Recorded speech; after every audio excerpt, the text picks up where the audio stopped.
welcome everyone to our second episode of CIO Speaks. My guest today is Michael Michie, the head of IT at CIO Law.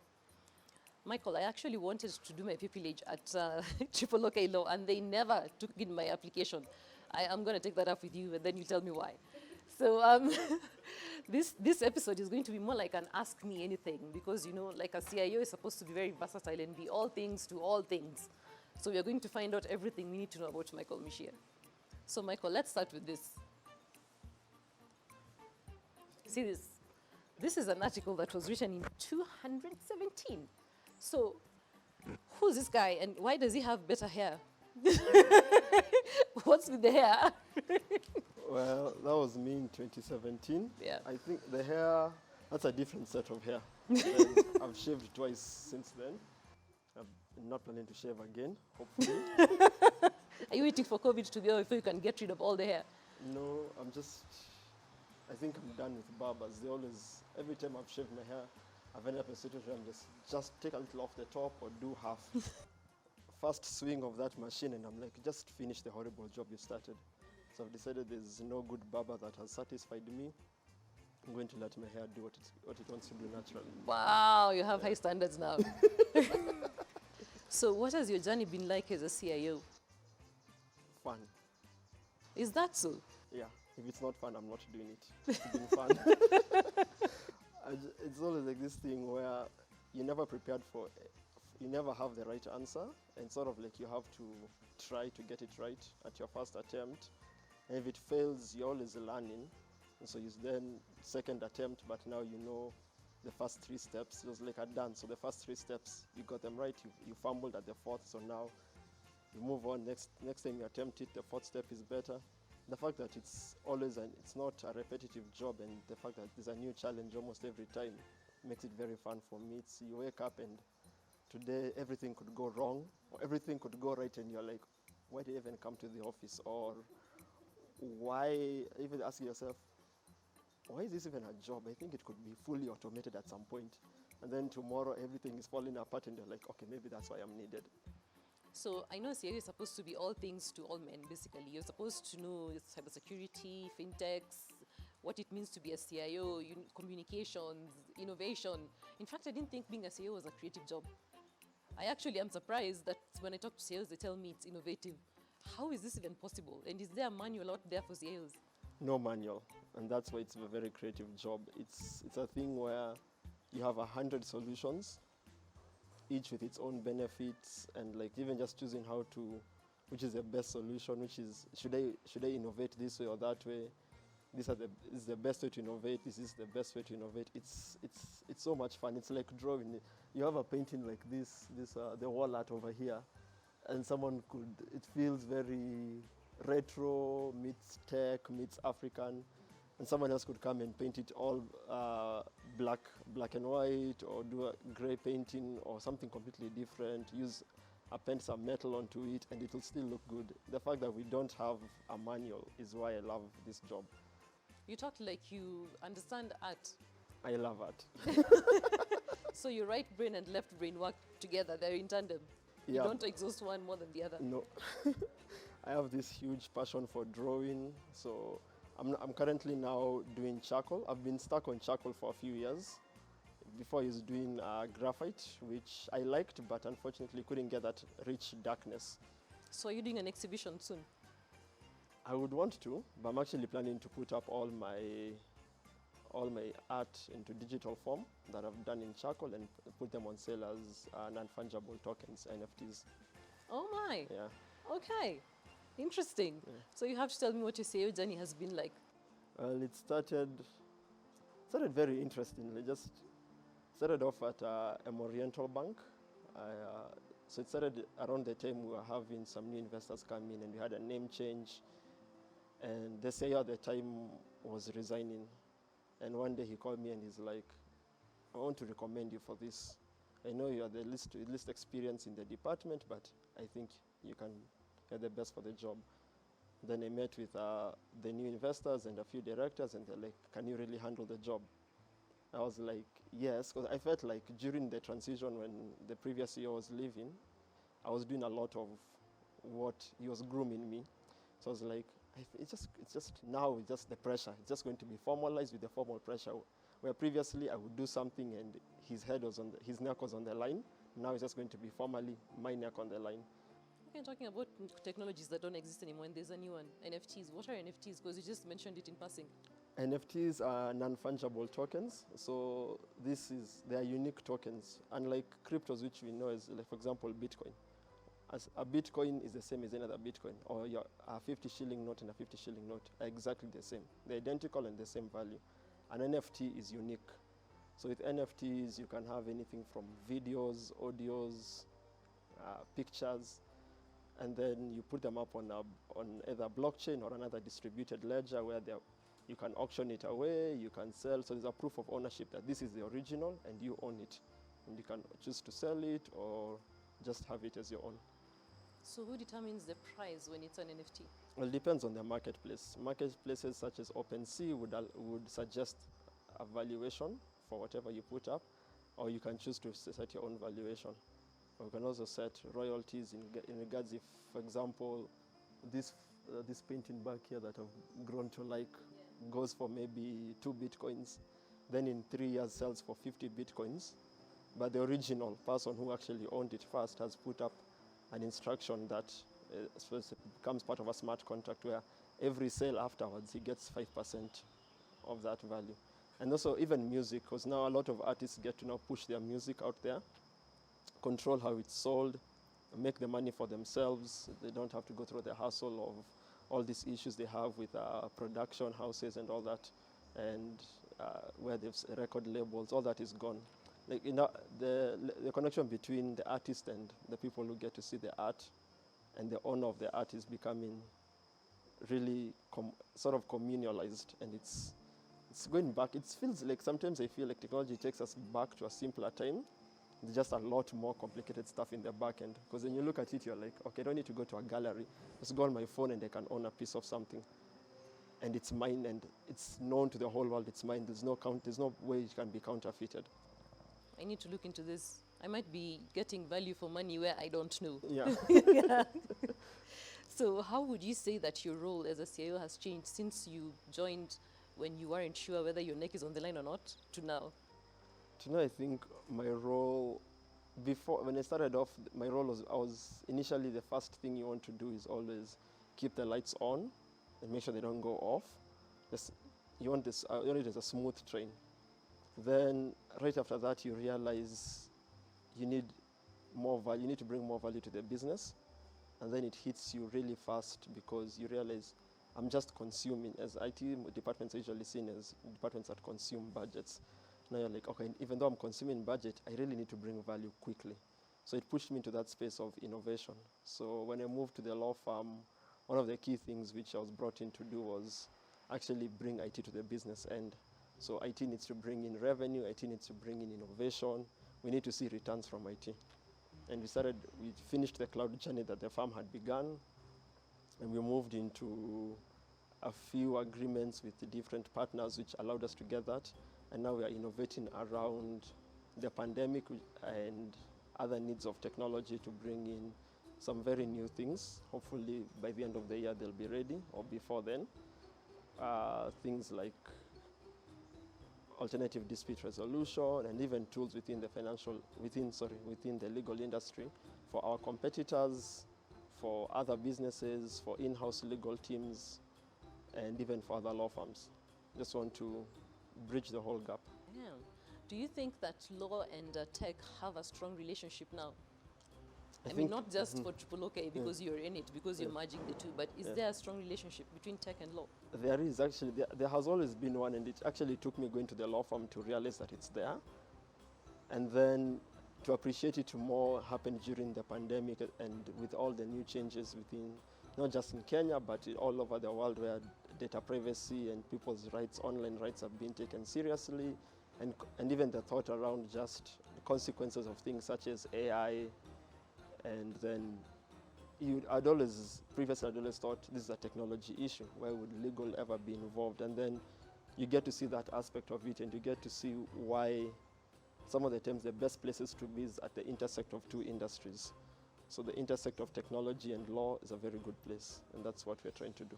And there's a lot that's expected to emerge, like fintech normally does. So first of all, what is a fintech? How do you know it's one? And which ones are they? Can you give examples? That feels like a 2017 question. I feel like I wish 2017-year-old me was here to answer what is a fintech. Well, I'd say a financial institution that leverages technology, both front end and back end, to disrupt the existing market. And then there are a lot of fintechs out there. There are companies which, there's all been that debate, do we consider M-Pesa fintech? Do we consider when banks form sort of like a development house and then they have an app that's a spin-off, is that a fintech? I know JP Morgan came out with an app and they said that the oldest fintech in existence. So it's now become a label, and I guess that's fine, because now that the word fintech is now a label, everybody can focus on now the technology behind building something. Because if JP Morgan can wake up and say, we've been here for over 100 years, we are the oldest fintech, and everyone is like, okay, show us the app, it's cool. Yeah, you have you had enough data to build something to the precise requirements of your clients, and you have a startup waking up and saying there's a gap in remittances, let's fix that, we are a fintech. I think the fact that it's just a label that anyone can wear, it's a shoe that fits all, and that makes, I think, the level of entry very easy, and then also eliminates the risk. I think other than anything to do with regulation and legal issues, it's an open playing field. So what is the future of fintech, this open playing field? I'd go back to the science fiction part of it. So the future for me for fintech in financial services is financial inclusion, which goes beyond just access to money. So you need access to savings, access to borrow, to invest, to risk. There are about 5 pillars into that. I think I've just mentioned 4, forgotten the last one. Then from there on, we're looking at now what about moving, how do I own my own money instead of having it owned by an institution? So now that's when cryptos come into play. Then you move beyond cryptos, you look at diversifying investments. Now we've moved on to NFTs. We have crypto domains, which people are moving on to. We have now something called decentralized finance, where blockchain, Ethereum, and other cryptocurrencies and other distributed ledgers are building very unique and safe tools that allow people to access and diversify their funds very easily. There's a lot that could be done to make things easier. And one thing which I feel I didn't get to do, but I would one day obviously want to do, is get rid of this thing end of day and start of day in banking. It gives part of the IT department in the office past working hours for no reason. And you're like, you could rewrite the code and the software to do it better. And when you ask people about it, they tell you, no, we need that table, or we need that account, or we need this. Like, we could automate it, and then it'll do this. No, I need to have a look. I need to see it this way. If you get people to get their minds off, people are always like, if it's broke, don't fix it. But you could always improve something. And sometimes to improve something, you'd have to throw something away that's not broken. And I guess that's what people fear. Yes, because the thing being thrown away might be us. So how do you live in a world that's contactless? Where is the human element? The human element is, it's contactless because maybe now I don't need a card, I don't need cash. Maybe now it's augmented. It's me seeing something displayed just for my eyes, and I'm just tapping in the air and I'm clicking, I'm doing things, which makes more sense than me walking around with cash or walking around with a card, and then it just feels more on the go, more personal. It feels, with experiences, what I think we should achieve with all experiences in technology is it should not be you stopping to do something. I have to stop to pick up this magazine. So I've stopped doing what I was doing to pick up the magazine. It should be part of me. It should be part of me and what I'm doing. When you achieve that kind of experience, then you've done it. Now we're in the future. Looking forward to seeing how that works out. Me too. So when we talk about the future, I know that there are regulatory bodies that actually, do they hinder or do they actually help fintechs? When you think about what it is that they bring to the table? I think they help. I've come to appreciate that. Previously, I thought they didn't help. I've come to appreciate that they do help because some things need to be regulated just to take care of those who don't take advantage of the less fortunate. There have to be certain guidelines. You'd obviously hope, you don't want to live in a utopia where such things didn't exist. But unfortunately, morality isn't built that way. What's moral to someone isn't moral to someone, and if your company is built only to make money and not to bring changes to people's lives, to influence lives, I think that all industries work to influence and bring a better aspect of life, and then the reward afterwards are sort of the profits. And I think if you put those profits ahead, then you start walking into a gray area where then you start playing around with, well, the regulation here is a bit loose, so if I do this, I can get away with it. It may hurt a few people, but my stakeholders are going to be fine. I don't think that's nice. And because not everyone would think we have different forms of morality. So because of that, definitely we'd have to have regulation. Even self-regulation is important. So having companies with the right people, with the right structures and cultures, they build their own self-regulation. So when you think about big data and then you think about the Data Protection Act, because everybody's talking about compiling data and using it to make decisions. So where can a place like O draw the distinction? The distinction between big data as a service and being able to serve customers without violating the data privacy and protection laws? I think first of all, it's an issue of data mapping. So figure out why you need the data that you're collecting. How do you process that data? For us as O, of course, we are affected by it because we do collect data on our clients. We do process that data. So, of course, we have to be compliant. Then you look at industries. For example, when you look at big data, you could collect data that's, if I say this building had 50 people who walked in here, without any other details collecting, that data, it's fine to have that data. I'm not infringing on anyone's rights at any point. When you move on to the space of personal data, that's where the question now comes in. That's where things get tricky. And I think probably what I would love to see in future is an opt-in option, because there's always an opt-out. So, and I guess the opt-out is, just my opinion, is that it's built to keep the skeletons of the past to move on to the future while we adjust into things. Because previously in the past, you'd receive either SMSs, you'd receive emails, things you've not opted into, or just because you left either a phone number or an email address somewhere, it's going to be shared and used across multiple people. It's going to be sold off to other companies. You paid, for example, you pay for a drink somewhere or you pay for a meal. You paid through, let's say, mobile money. So you used a telco, and then the telco then moves the money to an account for the eatery you're at. Then the eatery sends you a message, or they send you some form of advertisement. Then you have to opt out of that. Well, they tell you to rate them, which they always do. Yeah. Yeah. So that model has been there in the past, and I was actually hoping that the Data Protection Act would have put an opt-in. But when you look at, if they bring in an opt-in, just look at the immediate impact. It's too big of an impact onto the marketing industry and the data collectors and the people who do data scraping. So people are like, let's try something with the least amount of damage or disruption to the industry, then we build from there, which sometimes works well. I think in this case, we have just preferred the opt-in option. So I noticed that during COVID, a lot of banks went through the automation way with AI and robots. And so I'm wondering, how does something like this affect FSIs? I don't think it's okay. I don't think it's affected banks particularly in terms of, I think it's the early stages, so they're innovating around this new challenge. I don't think they've fully grasped the opportunity, because recently one of the banks, a bank I bank at, called me and they're like, you need to come over and update your details. So we need a photo, we need your ID, your KRA PIN, and your signature. Don't they already have that information from when you opened the account? They do, they don't need me to update it.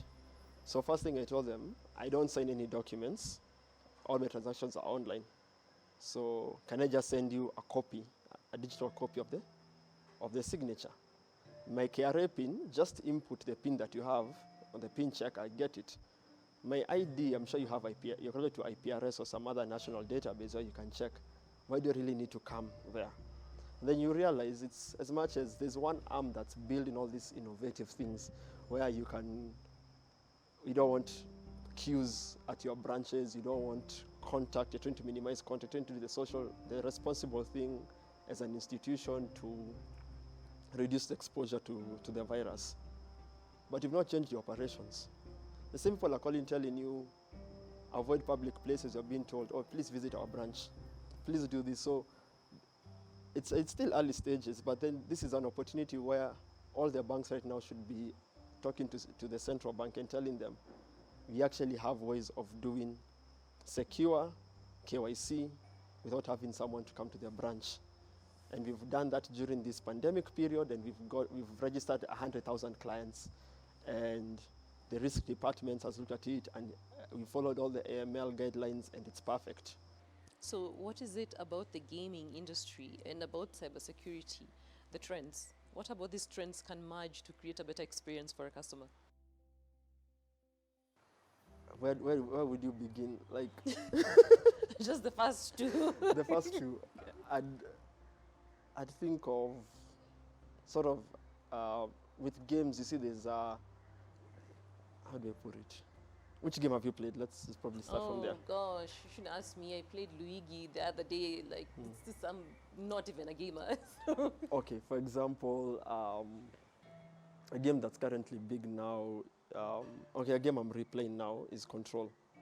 Control is a very nice game where you're in charge of, you're a director of an organization that looks into supernatural things, and you have a gun, and this gun changes form into different things. And that gun changes from either a shotgun, and it morphs into a sniper rifle, it morphs into a bazooka. It's still held as a pistol, but it shoots different things. And that's a very dynamic weapon. And right there, I'm looking at it, I'm like, you know what I'd love with any app that I use? The app learns what is my favorite thing I like to do about that, and it puts that at the front. Okay, so then what is the ultimate Michie goal? I want to build a legacy. Okay. Yeah.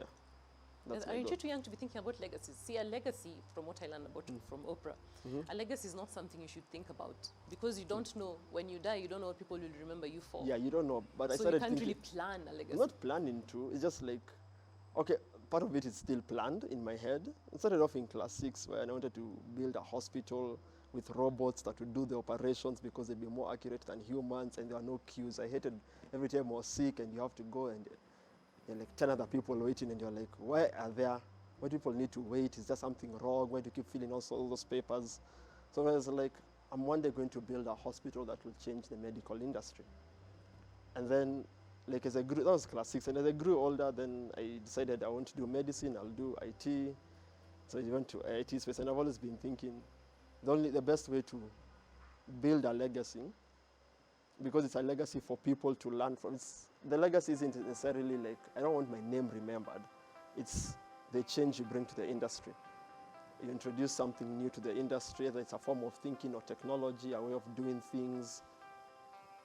And for me, it starts off with crushing something that is existing, that is wrong, that is, it ain't broke, we won't fix it. What's the last thing you crushed?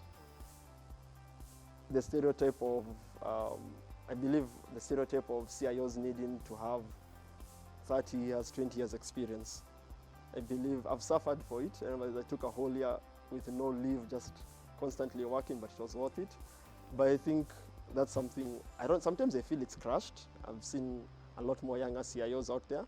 Sometimes you don't see it because someone calls you and they're like, can you recommend someone? Some organization is looking, and they know you know some CIO friends, looking for someone with 20 years experience. And you're like, I can share the JD across. And then your responsibilities, build an agile, bring in all these changes, and you're like, Well, it's fine. Someone with 20 years experience can still do that. But you are cutting out so many other people who would bring in a lot of disruptive changes. Someone who would come in and, because 20 years experience for me, if Microsoft look for someone with 20 years experience, They're looking for Microsoft are someone not who- using Windows 2000 Yes, anymore, exactly, Windows yeah. NT. Yeah. So I've touched those windows a few times. I'm not an expert at them. If they're not using it, no one in the world is using them They're anymore. looking for an expert in MS-DOS. That's basically it. Yeah, so Yes. you ask it's historical knowledge, which then I could go watch documentaries and read books about that, and I've gained your 15 years experience, because another way of gaining experience very fast is reading. So I tend to like just read. People tell me, oh, you've never written code in Pascal, you've never written code in Perl. I'm like, what the hell are these things? The last CIO I interviewed actually had written code in Pascal. Wow, Yes. I hope you're friends. These are your people. Yeah. Yes. So everyone, thank you for joining us. You've heard what Michie said. He's a well-rounded person. There's nothing that he doesn't do, and he's very, very competitive. So thank you for watching.